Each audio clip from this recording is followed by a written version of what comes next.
ont fait, il y a 45 minutes, une déclaration à la nation. Toute la presse sénégalaise et internationale y était. Est-ce que ça a été montré à la RTS? Nos équipes sont là-bas. Ça n'a pas été montré à la RTS. Dans un moment à l'autre. Monsieur Bamba, j'ai beaucoup de respect pour vous. Ça n'a pas été montré à la RTS. Les équipes sont sur place. Deuxième, c'est fini la conférence de presse. C'est fini la conférence de presse, ça n'a pas été montré. Mais ça là, on vient de nous montrer. Pas le Premier ministre. Celui qui parle, ce n'est pas le Premier ministre. C'est le directeur de campagne ou le bras droit d'un candidat. On lui déroule le tapis vert.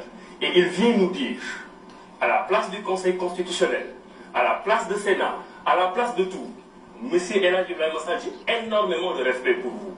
Votre candidat, votre directeur de campagne, contrairement à la prudence que vous avez évoquée tout à l'heure, en nous disant qu'il faudrait que les instances habilitées donnent les résultats des élections, ils viennent de donner, lui, les résultats des élections. Vous n'êtes pas choqué? Non, vous n'êtes pas. Non, c'est une question oratoire, vous allez pouvoir répondre. Vous êtes très bien placé pour savoir qu'une question oratoire n'apporte pas une réponse. Je suis en train de vous affirmer des choses en vous posant des questions. C'est le directeur de campagne. Non, ce n'est pas une leçon. Je sais que vous êtes très brillant, je dois vous rappeler un certain nombre de choses. Pourquoi est-ce que c'est le Conseil constitutionnel qui a donné les résultats? Est-ce que c'est la Sénat qui a donné les résultats?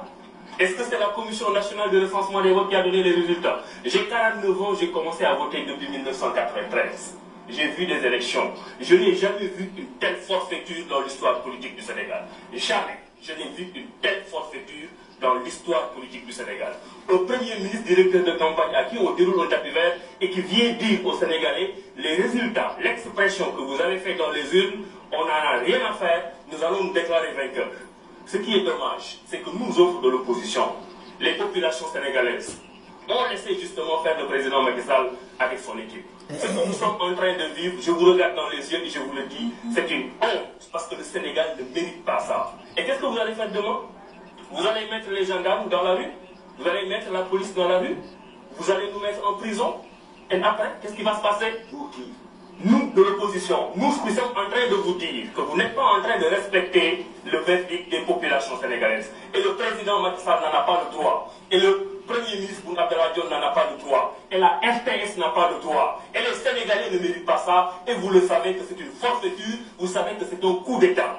Et le Sénégal, qui est indépendant depuis 1960, ne mérite pas ça. Qu'est-ce qui va se passer demain? Je vais sortir de la RTS, on va me prendre. On va me menotter parce que ce que nous sommes en train de dire, il suffit d'avoir autant soit peu d'honnêteté intellectuelle pour savoir que ça ne doit pas se passer dans une démocratie. Le président Macky Sall lui-même n'a pas été traité de cette façon quand il était dans l'opposition. On lui a fait tous les honneurs. Les Sénégalais sont restés dans leur dignité.